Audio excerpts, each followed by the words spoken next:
Hey Midway, it's Mrs. Wells. These are our boys. This is James. My name's Ben Hudson.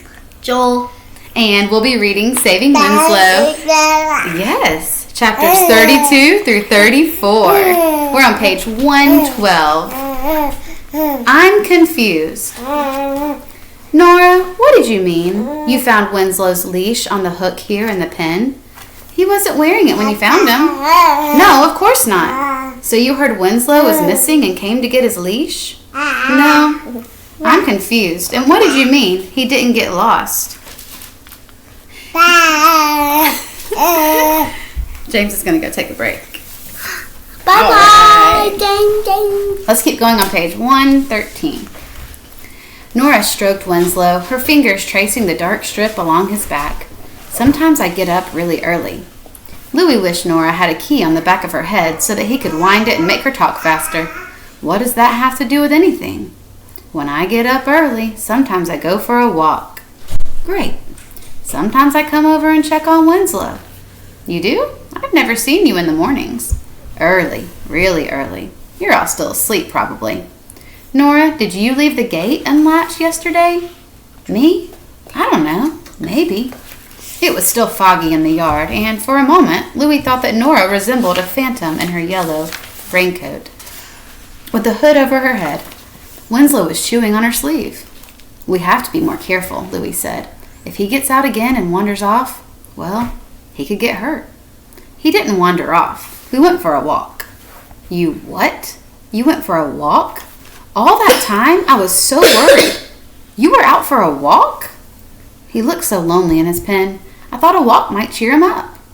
Louie hardly knew what to say, his head such a tangle of thoughts. He watched as Nora stroked Winslow's neck, the tip of her fingers sliding along so gently, her yellow sleeve against Winslow's gray coat. He couldn't be mad at her. Next time, Nora, leave me a note, okay? Okay.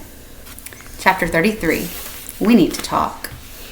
When Uncle Pete emerged from Louie's house with Louie's father, Winslow seemed to accept that Uncle Pete was no longer a threat.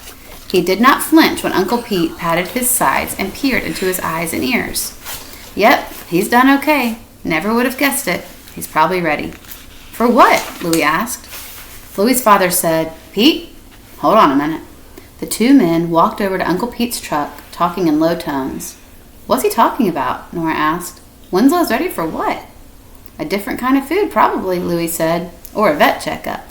At that moment, a single shaft of sunlight pierced the fog and shone on Winslow's head.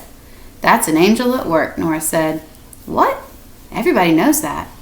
Uncle Pete waved as he pulled out of the driveway. From next door, Matt called out the window. How's Winslow? Good, Louie said. You coming over? Soon as Claudine gets here. My sister? Nora said. That Claudine? Well, that's the only Claudine I know. So, Mac, Louie said, you two are speaking again? Yep, speaking and smooching. Nora said, ick! Winslow's reaction was harder to distinguish. E-erp, e-erp. On the other side of Louie's house, Mrs. Tooley called out, Shut that donkey up! Shut up! Louie's mother opened the back door. Was that Mrs. Tooley yelling about Winslow? Yep. Winslow annoying her again?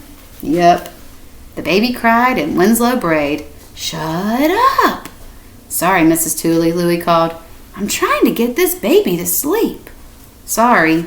And then, under his breath, so that Mrs. Tooley could not hear him, he said, Sometimes your crying baby wakes me up. Louie's father joined them in the pen. We need to talk, he said. Nora said, Uh-oh, gotta go. You can stay, Louie's mother said. It's okay. No, I don't like bad news. Who said it's bad news? Louie asked. Chapter 34. I knew it. Winslow nudged Louie's hand, flapping his lips over, slobbering, reaching for a carrot. The way Louie's father was leaning against the side of the garage reminded Louie of Gus, the way he used to casually lean against things, walls, doors, fences. For a moment, Louie was cheered, thinking of Gus like that, but in the next instant, he missed his brother more than ever. His parents looked worried. It's Winslow, his mother said. We've had a long talk with Uncle Pete, and he agrees that Winslow needs to go. I knew it, Laura whispered to Louie. I knew it was bad news. Louie clutched Winslow to him. Go? Away? Away from us? Louie's father rubbed his hand along Winslow's side. We've talked about this before, Louie. We're not allowed to keep farm animals this close to town. But Uncle Pete has farm animals so close to town. Not this close, and that area is zoned as farmland. Besides, Uncle Pete says donkeys need to be with other animals, not alone. He's not alone, Louie said. He has me. Us. Nora was holding onto Winslow's tail. Louie's mother said he could go back to Uncle Pete's. Both Louie and Nora pounced at once. No! But why not? Nora crossed her arms defiantly. Tell them, Louie. Tell them why not. Louie also crossed his arms. Because he needs to be here. We need to protect him. Mac came around the side of the house, hand in hand with Claudine. Hi, everybody, what's up? Mac was swinging Claudine's hand back and forth, but he stopped when he saw the expression on Louie's and Nora's faces.